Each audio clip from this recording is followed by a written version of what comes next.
Assalamu alaikum. Good afternoon, ladies and gentlemen.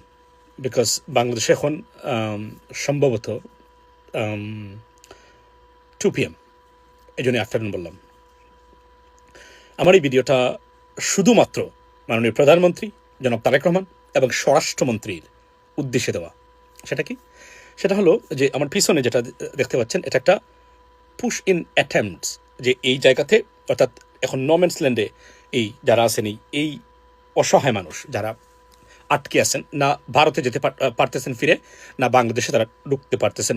বস্তুত তারা ভারতীয়, শুধু বাংলা কথা বলেন, এই জন্য তাদেরকে এই ধরনের সন্ত্রাসী ঘটনার জন্ম দিয়েছে ভারতীয় সরকার। আমি এই প্রশ্নটা মাননীয় প্রধানমন্ত্রীকে আমি করতে চাই যে দেশের সাথে যে দেশ একতরফাভাবে $19 বিলিয়ন পণ্য রপ্তানি করে, যে দেশে, সেই দেশে এই ধরনের অবৈধ কাজ, মানে তার দেশের নাগরিককে শুধু মুসলিম হওয়ার কারণে বা মুসলমান হওয়ার কারণে দেশে মানে সরকারি বাহিনী ঢুকিয়ে দিচ্ছে। পৃথিবীর কোথাও কি মাননীয় প্রধানমন্ত্রী এবং স্বরাষ্ট্রমন্ত্রী এই নজির আছে কিনা, আমি আপনাদের কাছে এই প্রশ্নটা রেখে গেলাম।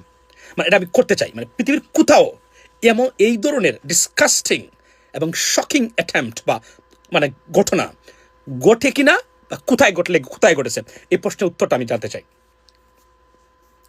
এই ঘটনা যদি এখন মেক্সিকো ইউনাইটেড স্টেটস বর্ডারে ঘটতো, অথবা নেপাল বা শ্রীলঙ্কার বর্ডারে ঘটতো, অথবা মানে ভারত নেপালের বর্ডারে ঘটতো, কি হতো? বর্ডার বন্ধ করে সিলগালা করে দিয়ে একদম মানে হাই কমিশনারকে ডেকে নিয়ে এসে কড়া ভাষায় তীব্র প্রতিবাদ জানাতো। What is this? মানে এই যে এখন আমাদের দেশের সত্যিকার অর্থে কি কোনো সরকার আছে? এটা যদি কেউ প্রশ্ন করে, সেটা কি অমূলক হবে? না, এখানে বলে না কি সরকার অফকোর্স আছে। সরকার আছে বলেই আমরা 54 বছর পরে বিজেপির মধ্যে যে ধরনের তাকত এবং এই মুহূর্তে দেশপ্রেমের উদাহরণ আমরা দেখতে পাচ্ছি, আমরা এগুলা দেখি নাই অতীতে। বিজেপিকে ধন্যবাদ দেই প্রথমেই, এটা সরকারের পারমিশন আছে বলেই এই কাজটা তারা করতে পেরেছে, বা মানে বর্তমানে করতেছে। আমি জানি না এটা কতদিন কন্টিনিউ করা হবে কিনা, তাদেরকে আবার পুল আউট করা হবে, তাদেরকে শাস্তি দেওয়া হবে কিনা, বদল মানে চেঞ্জ মানে তাদের ট্রান্সফার করা হবে, আমি জানি না। তবে এখন পর্যন্ত ধন্যবাদ এবং স্যালিউট বিজেপিকে। বাট দ্য কোয়েশ্চেন ইজ, মাননীয় প্রধানমন্ত্রী, আমরা আবার বলছি আপনাদেরকে, ভারত শক্তের ভক্ত, নরমের জম একটা রাষ্ট্র। এরা শক্তিশালী পার্টিকে সবসময় সভ্য করে থাকেন, কিন্তু এরা যদি নরম দেখে আপনাকে, আপনি যত বন্ধুত্বের দোহাই দেন না কেন, এরা আপনার উপর চড়া হবেই, এবং এই কাজটা এখানে করতেছে। আমি মনে করি it is a high time right now তীব্র প্রতিবাদ জানানো এবং এটাকে মানে কন্ট্রোলে আনা। কেননা মনে রাখবেন, আমি আবার বলি, প্রতিদিন বলি, ভারতের কোনো ইনফ্লুয়েন্স পৃথিবীতে কোথাও নেই। বাংলাদেশ ছাড়া পৃথিবীর কোথাও বিন্দুমাত্র পরিমাণ কোনো ইনফ্লুয়েন্স, পৃথিবীতে ইনফ্লুয়েন্স দাবি করা যদি ইনফ্লুয়েন্সিং কোনো রাষ্ট্র থেকে থাকে, নাম্বার ওয়ান অ্যান্ড অনলি, তার নাম হচ্ছে ভারত। যুক্তরাষ্ট্র বা মার্কিন আমেরিকান বিশ্লেষণের কোনো ধরনের আপনার সাপোর্ট ছাড়া পৃথিবীর কোথাও বর্তমান ভারতীয় গভর্নমেন্ট একটা জিনিসও কখনো অ্যাচিভ করতে পারে নাই, পারবেও না।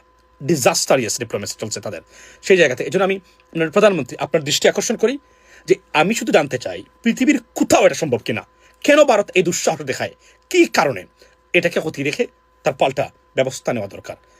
এটাই হলো উপযুক্ত জবাব দেওয়ার একমাত্র নমুনা বা মানে মাধ্যম বলে আমি মনে করি।